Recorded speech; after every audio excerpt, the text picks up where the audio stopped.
Hello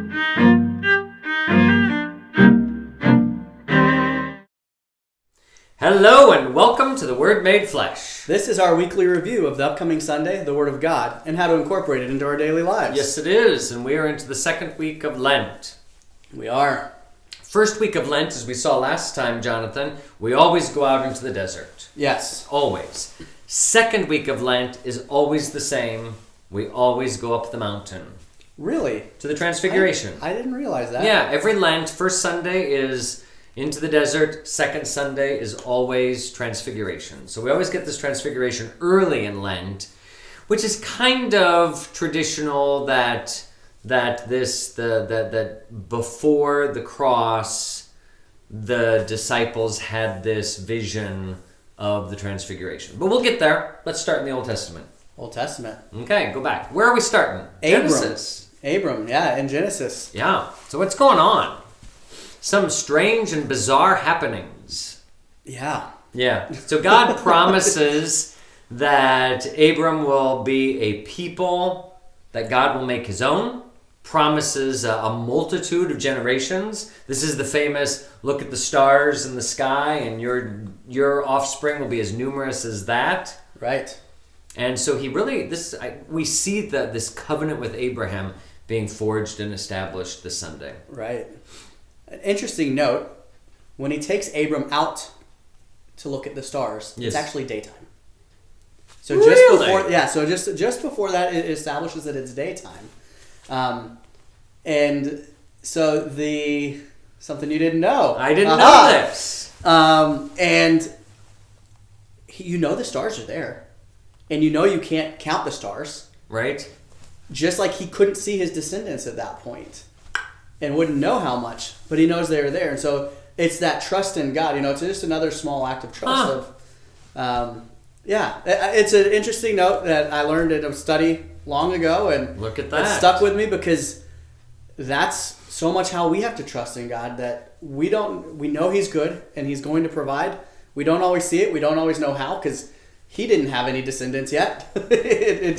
It didn't make sense. Yeah, I guess He doesn't say, look up right now and see the stars in the sky. He just says, your descendants will be as numerous as when you look up to the stars in the sky. And so if you're looking at this during daytime, because as the story goes on, we hear that the day is going on, and that Abraham makes a covenant with God. And he does this by a traditional fashion that's ancient, that you cut up animals to kind of seal your covenant. Right. It was basically like saying, if I break this covenant, I will be like this dead animal cut in half. Because you pass through the animals, correct? So you cut them, and then you pass through as a symbol of, if we break this, either of us who breaks this covenant, may we be like these animals. Yeah, exactly. And so we see God symbolically in this thing. Just before, I think, the sun goes down or at the end of the day,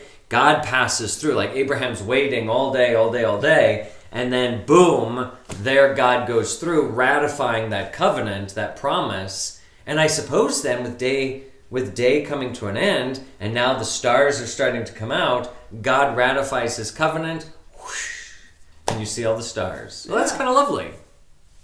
Which then leads us to the Psalm. The Lord is my light and my salvation. You had to look at that one. I did. I got lost in the stars and the trance. I got in Abram's trance. Jonathan was in his own trance there. Yes, the Lord is my light and my salvation. So in the darkness, we see light, and that we know our salvation even when it's dark, even when we can't see. There is God. And that I think becomes, we're going to see that again coming up in the gospel. Right. But with Abraham, just as you were talking, you can't really see the promise, but with God is my salvation. In God, I see what I cannot see, if that makes sense. Because you know it. You just know it. That's faith. That is the heart of faith. Yeah, I think sometimes to grow in an increase in faith is not that we see anything. To be faithful is that sight is taken from us, and yet we know. All right. We're going to switch up St. Paul's letters. We were in 1 Corinthians for like ever. Yeah. Now let's move into Philippians. Philippians. What's Paul got to say to us? He's telling people to imitate him. The example that him and the disciples left are living out. Not that they left, but because they're living in a new way. Yes, correct. Because you had the Jewish people with the Jewish law, and they lived for centuries this way. Correct. Jesus comes, establishes the new law. Means the old law doesn't really hold any bearing. It's been passed away. Yeah. And not to live also as the pagans live, who follow the God, as it were, of their gut. Right. Kind of that, that you just live in this world. And in many ways, the law of Israel and the law of the pagans, it very much is rooted in this world and the promises of this world. Right, and we just talked about that recently, whether it was last week or the week before that, how it was so much of the Jewish, what they looked for was the goods, If I am faithful, God will provide me plenty of... With stuff here. With the worldly things. Yeah, correct. With all these blessings that are here. And so Paul is really trying, once again, to turn that Christian mindset to something very new. It's a paradigm shift. We are not looking for blessing in this world, but rather that we can put on this corruptible nature and be corruptible, or we can be transformed, or dare I say, transfigured, and become after the pattern of the resurrection. We can live a spiritual life. Yeah. Yeah. So it all leads, all of these are really leading towards the gospel, and this is St. Luke's version of the Transfiguration. Right. So we go up the mountain, and the mountain in Luke's gospel is the place of prayer. So whenever there is going up to a high place, going up to a mountain, that is, going up to an encounter with God. So he physically moves up, which, as you recall, Jesus' teaching in Luke's gospel is not the Sermon on the Mount, it's the Sermon on the Plain, where God has come down to the people to give him his teaching. And now we're going up the mountain to encounter God. So it's just one of those things that Luke uses to kind of frame what's happening in the gospel. Yeah. So they go up. Peter, James, and John. The three. And Jesus. PJJ and J. And they go up and, I wonder what Jesus told them, why they were going up. Yeah. You gotta, it's like, okay, let's climb this mountain, boys.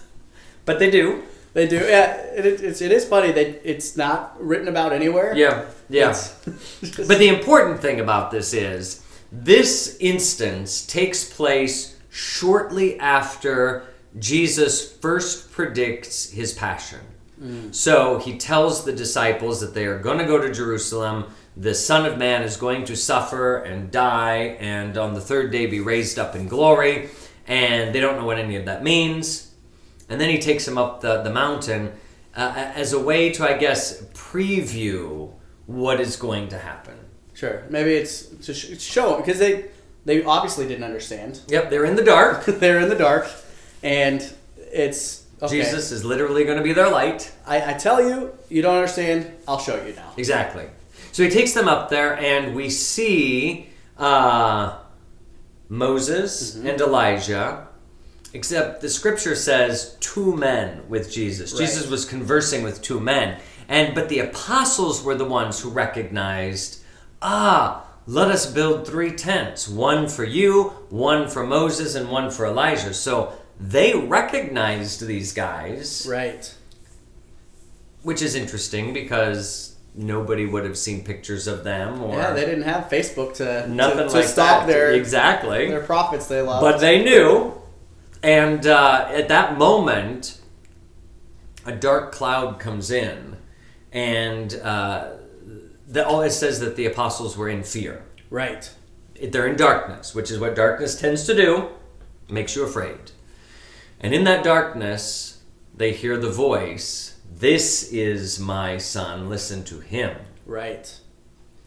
And that, in some sense, of what you were saying before with St. Paul, it draws an end or a fulfillment of the law and the prophets. Like, up to this point, the Jews listened to Moses and the prophets, and now we hear the Father's voice saying, "This is my Son, listen to him." Right.